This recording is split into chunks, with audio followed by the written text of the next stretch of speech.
Goeiedag, good day, fellow South Africans and citizens of the world. And for all my many South African subscribers, please stay safe. Today is a very dangerous day to be in South Africa, being the day of an election.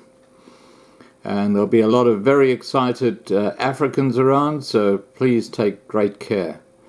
And I thought it would be a great time to really get the views of 5 major migration destinations around the world for South Africans. And I'm talking about countries like Australia, New Zealand, the US, Canada, and the United Kingdom. Because if you have a look at their travel advisories, it gives you a snapshot of their understanding of what's going on in South Africa right now from a governmental perspective. Because the travel advisory would be based on intelligence that they have gathered and they're putting forward to warn their citizens if they're going to that country. So let's start off with Australia, my country. The official advice is high degree of caution. What's missing from their report is how should I take a high degree of caution. They don't touch on things like how to avoid being carjacked, don't carry valuables around with you when you're walking in the streets, always go with a group of friends, don't be alone. All these sort of things are just completely missing from their travel advisory. What they do say, and this is a very current travel advisory. It says last updated the 7th of May 2019, still current as at 8th of May 2019. And I'll be putting links to all these travel advisories down below so you can have a look for yourself and you can see how out of touch these countries are with the real situation in South Africa. So, last updated 7th of May 2019, still current as at 8th of May 2019. On 8th of May 2019, South Africa will hold general elections. Demonstrations may occur before, during and after the elections. Avoid protests and demonstrations and monitor the media for updates. We haven't changed our level of our advice. Exercise a high degree of caution in South Africa. And that's basically it. There's no reference to how to go about it, as I mentioned just now. There's no reference to what's happening in Durban with all the water being turned off, with the power issues that they're having. It's so out of touch with the reality of what's going on in South Africa today for the tourist. It's absolutely extraordinary. It's quite honestly, it's a disgrace. So let's have a look at the next travel advisory. And this time we're going to look at the United States of America. And their travel advisory is far more useful to a traveler going to South Africa, and you'll see why. They say exercise increased caution in South Africa due to crime, civil unrest, and drought. Now, the drought situation is kind of a complete. It's really, I don't know why it's even mentioned here. The crime, civil unrest, and muggings and things like that obviously are far more relevant. But they do go on and they do expand on what they're talking about. And they say violent crimes such as armed robbery, rape, carjacking, mugging, and smash and grab attacks of vehicles is common. There is a high risk of violent crime in the central business districts of major cities after dark. Demonstrations, protests, and strikes occur frequently. These can develop quickly without prior notification, often interrupting traffic, transportation, and other services. Such events have the potential to turn violent. South Africa's western, eastern, and northern Cape provinces are experiencing a severe drought. Water supplies to some areas may be affected. Now, that is completely out of touch with the reality. Water supplies are not dependent on whether there's a drought or not. It's whether the municipality is actually supplying water. If you have a look at places like Grahamstown, Durban right now, there are so many other places I could mention where water is unattainable because of the incompetence and the corruption going on in municipalities. And this is where these guys are so out of touch. And then it goes to say, please see our alerts for up-to-date information. This is on the US travel advisory. I'm clicking on alerts, and you can do this too in the link below. Let's see what it says. Let's see if it talks about the Durban riots and the water situation.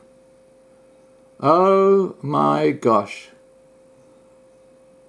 The last alert was on the January the 17th, 2018, 16 months ago, where they talk about demonstration alert. 500 UNISA employees and students are on the corner of K. Masinga Street and Stalwart Simelane Street. The protesters are throwing stones and blocking roads. Traffic in the area has been impacted. Action to take, avoid the area. Now, that's 16 months ago. Just last week in Durban, we had this huge riot by municipal workers. And I've shown so many videos of that. It's crazy. During the tourist indaba. And there's not one word mentioned about this in the official US travel advisory. It is 16 months out of date.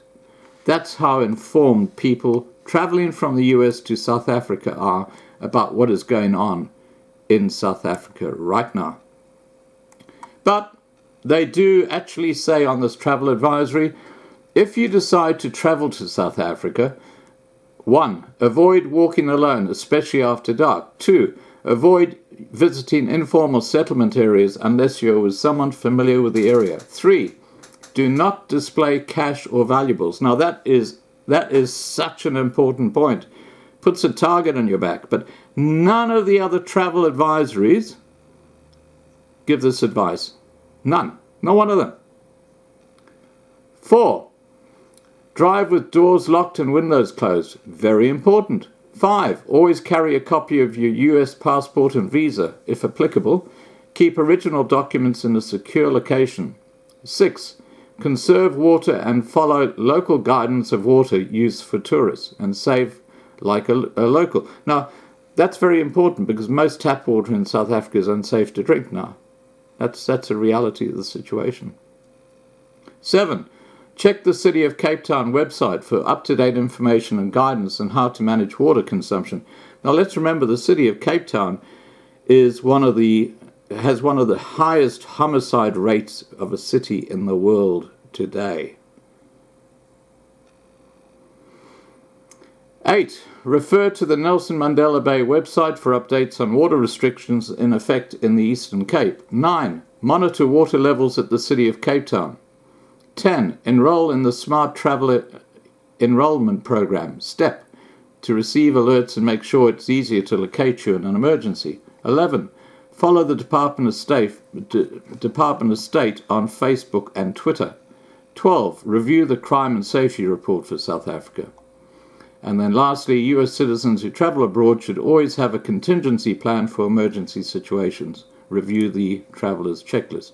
Now, a lot of that is good, sensible advice that is completely missing from the travel advisories of all the other countries. Completely missing. It's gone missing in action. For example, let's look at what Canada has to say on their travel advisory.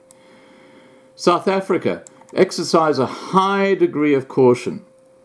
The decision to travel is your choice and you're responsible for your personal safety abroad. We take the safety and security of Canadians abroad very seriously and provide credible and timely information on our travel advice to enable you to make well-informed decisions regarding your travel abroad. And then it says the content of this page is provided for information only. There's absolutely no reference to what's happening in South Africa. No reference to the elections happening on the 8th of May. No reference to protests, demonstrations, problems with water. absolutely missing in action. The Canadian travel advisory on South Africa is a shocker. Absolute shocker. Let's keep going. How about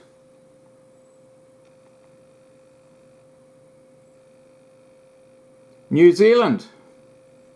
Okay, very popular destination for South Africans when they want to migrate. What is their perspective on what's happening in South Africa for their citizens wanting to travel to South Africa? It says exercise increased caution. That's exactly what they said in the US, whereas Australia and Canada said high degree of caution. So it's kind of different use of words, I guess. New Zealand travel advisory says there is a high level of violent crime in South Africa, which includes murder, sexual assault, carjacking, and armed robbery. Whilst most travellers are likely to experience a trouble-free visit, the risk of crime increases significantly at night, particularly in townships and isolated areas.